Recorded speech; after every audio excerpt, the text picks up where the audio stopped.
Okay, so now we're on the record.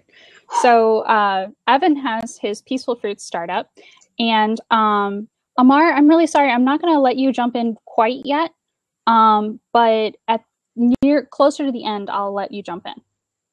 So Evan has his Peaceful Fruits startup, which is a social good startup as well as an ecologically sound startup. So his is a little bit more altruistic than mine. Hug the trees, kiss the babies, exactly. Whatever. Yeah, I should probably lock the seats. I'm sorry, guys. I know, so harsh. My startup is Fitter. I'm the marketing person in a 4-person team, and we are a get your body hard and sexy startup. So it's not as altruistic, unfortunately. But but the good news is we are sort of like semi-ramen profitable, which is nice. And we're also like starting to take on corporate clients, which is a really interesting place to be in, because it means a lot of users all at once. And because it means we're taking it in 2 directions, because we're not giving up our consumer side thing. So it's going to be kind of epic because we'll be marketing both to consumers and enterprise. So I've got quite the job cut out for me. So yeah, the big thing that we've got on our plate right now is just managing these relationships that we're forming. So I'm doing my best to support that as much as I can, to provide materials and stuff like that. What? Is that something that is your responsibility as marketing, or it's just, the team as a whole? The team as a whole. So like the developer is sweating his little fingers off as he's typing manically. And the designer is designing his little head off. And the CEO is calling everybody, and I wouldn't say schmoozing because it's not fake in any way. He's just sweating bullets, basically. And my role is a little bit more tenuous. It's like whatever needs done that isn't done already, I do. And I mean, it sounds really sad, but a lot of times it's like making sure the developer eats. Okay, well, I mean, that is critical. It's like, okay, our developer looks near collapsing. Time to lay off of the caffeine pills, everyone. Time to put away the Red Bull. Everyone needs to sleep now. I get to be like the mom. So not to ask totally, I don't know, whatever question, but yeah, do you feel like it's odd that you find yourself in the mom role? A, given that I'm female. That was my B. But yeah, A, that you're obviously the one woman on the team, which is terrible. They should go for at least, 2/5, 3/5, right? That's what Harvard says. You never read this study? No, I mean, I totally agree that you should have as many women as possible and you should be as representative as possible. But when it's 4 people, it's like a little bit like.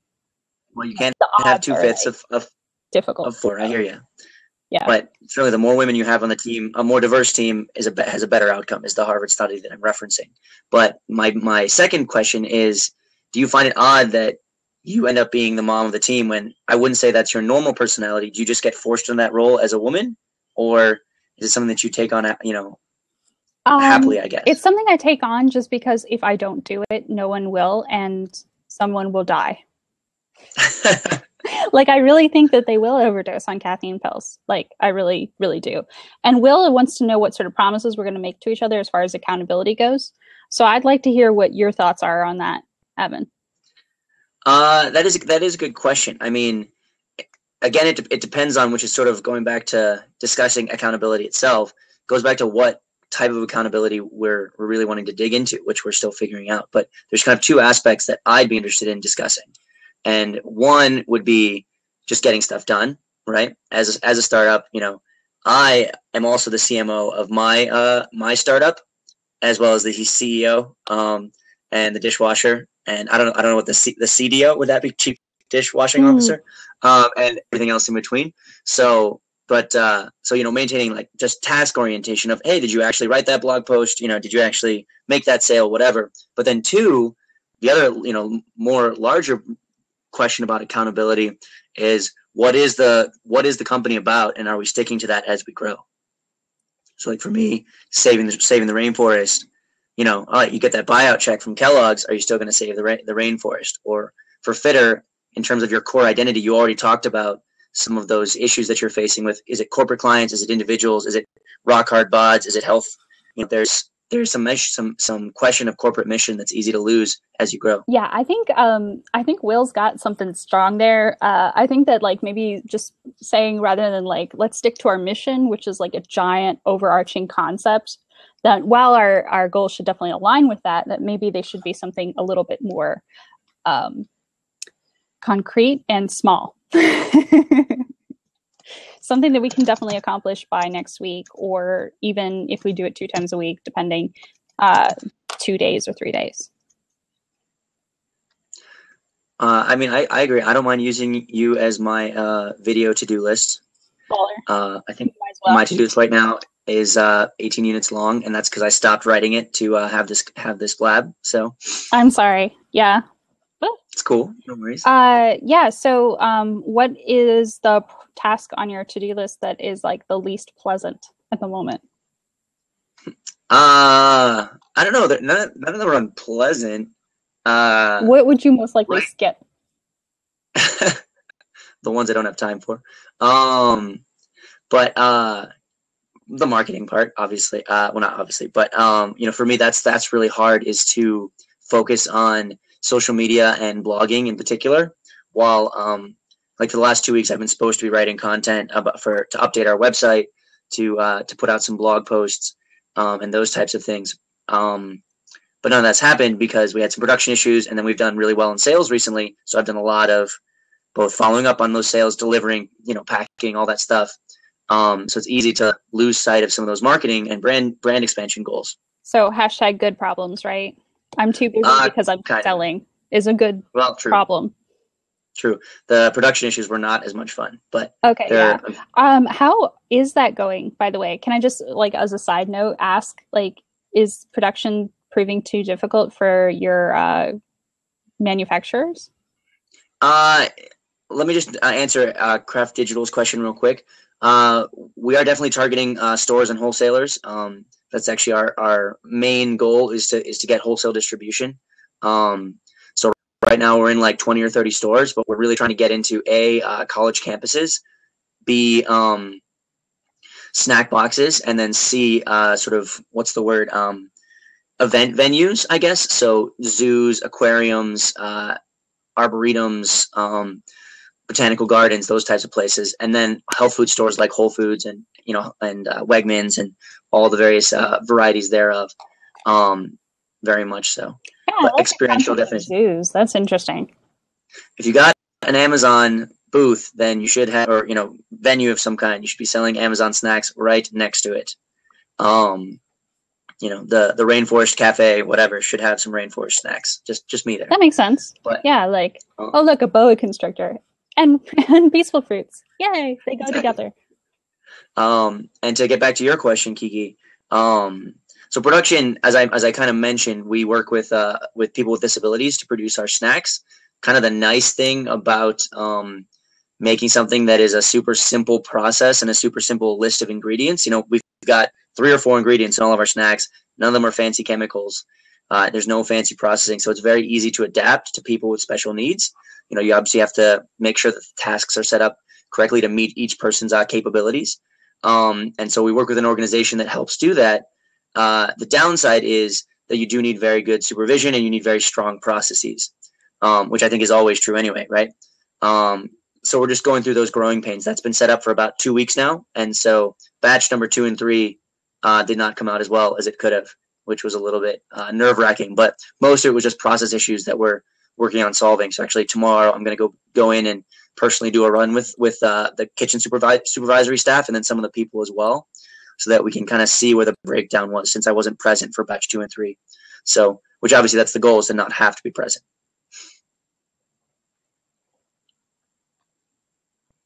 So, Craft Digital, yes, we're looking at monthly subscription snack packs, definitely. Graze and some of those others don't make sense for us actually, because they do non-branded product. And it's hard to make the case for why my product in particular is worth the premium price point if you don't have any space to tell that story. People just see like, okay, it's a fruit roll up.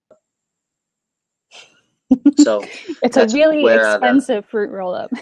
right. If you just see like the fruit, you don't get that anything. You don't know that acai is the main ingredient. You don't get any of those other aspects, which Graze and some of the others that do white label, so to speak, no label, they just don't have room to tell that story. So we're looking more at other places that that do let you keep your own packaging. And actually, we're doing a big promotion with a place called Vegan Cuts. For any of you vegan snackers out there, you should definitely check out their website. They do a great monthly subscription of up and coming vegan snacks, and we're going to be in their January box. So it's very exciting. Sorry, I'm just reading the side comments. It's cool. Okay, so you have more of things on your to-do list than I do. I really want to have something to be accountable to, but the problem is I kind of like want more to do in general as well. I could actually like restart the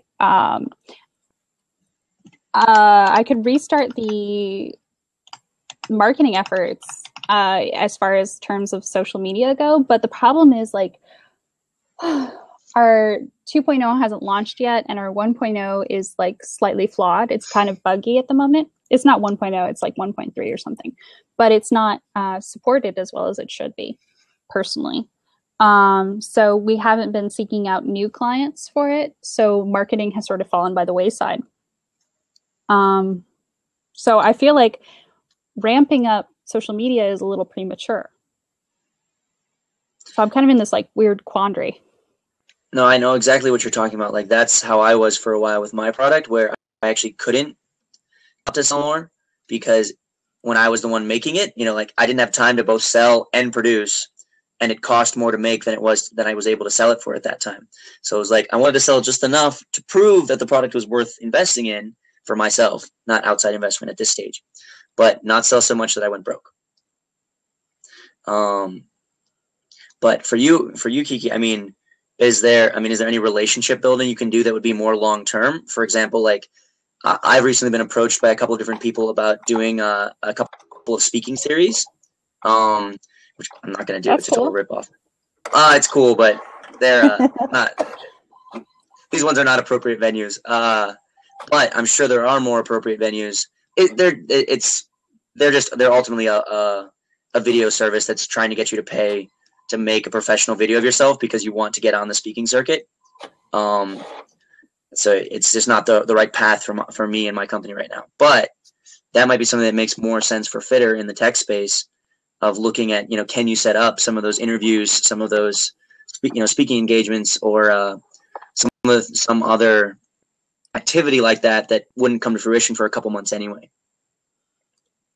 That's actually a really great idea. I really like that concept because it's future-based, it's connecting, which I'm pretty good at, and it is marketing technically, and yeah, actually, I love that concept. Okay, yeah, looking into speaking and or future marketing in-person engagements.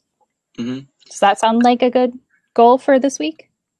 It definitely, it does. Like I see a lot of like around here in Ohio. I'm in Cleveland, Ohio, and there's I'm trying to think of what the name of the organization. It's like Circuit Key or something like that. They're a relatively new startup, but they just got some angel investment, and so suddenly they've started showing up at all these different events.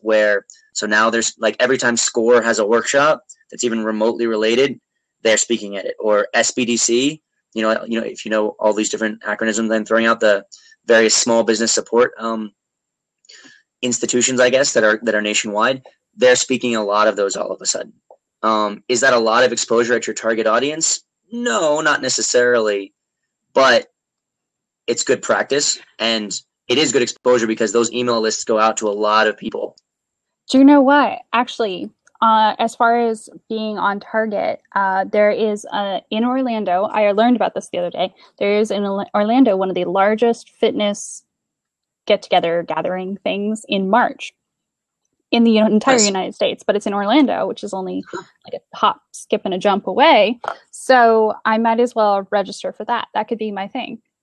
Is just get us all fitter t-shirts, get us new business cards, and have us schmooze. Yeah, I mean, having a an event package set up and ready to go that you can just roll out whenever is definitely important. Okay, okay. So what do you think you're going to do? Trying to get down my 18 limit. 18. All right. So by next week, I need to have at least one blog post written. Okay. Um, because I have too many other things that absolutely must get done. But if you put off the blog post long enough, it eventually has to rise to the top of the list, right?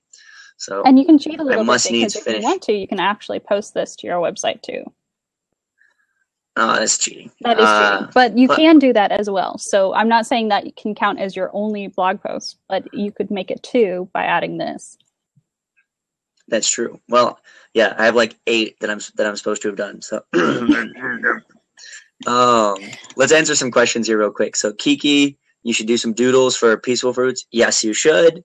Obviously, it's so like obviously when you're like sitting there being like, I don't really have much on my plate. Like, what should I be working on right now? I'm like, I have a million marketing things. Do you want to do them? Yeah, no, it's just hard because like I want to do something for fitter. You know what I mean? Like No, because of I course feel, it's your. but I mean, not that I'm belittling Peaceful Fruits. I love Peaceful Fruits, but it's just not. Your startup. Yeah, my startup. It's not mine. And then let's see. Our other question was, what social media social media metrics could you improve that would support your efforts in the future? And That's a great question. I was like, Jason, I'm just gonna give up on that for a little while longer. Oh, that was your response. Yeah, Nice. that was my response, Um, which is kind of cheap. I'm sorry, Jason. so I mean, for me, it's click through. Like, I get a decent number of views on things, but they so rarely actually end up on my website or on like the article that I post or whatever. So that means I'm doing a decent job of getting people's 1 second look, but not a good job of getting deeper engagement. So that's what I would like to see is more click throughs to whatever it is I'm posting or promoting in one way or another. See, Will is so product oriented. He's like, okay, so we've got what we want outlined. This is what we're doing. Let's confirm it. Will is like, okay, so event pack with t-shirts and blog post for next week. He's already got it all lined up. There it is. Ross, I have not read that book, but I will check it out. Okay, so I'm going to. Oh, wow, Christian's got a pretty doozy question there. What are you doing to tell your story to drive those click-throughs to your target demo? I don't really know. I mean, right now we're still trying to just generate a brand, I guess, as best you can say, is the best way to say it. So, talking about media, talking about events that are going on that relate to our target demographic, which is health conscious, environmentally conscious people that want a healthy snack. So we're trying to look at that market and put out things that are interesting to them to attract their attention to us generally.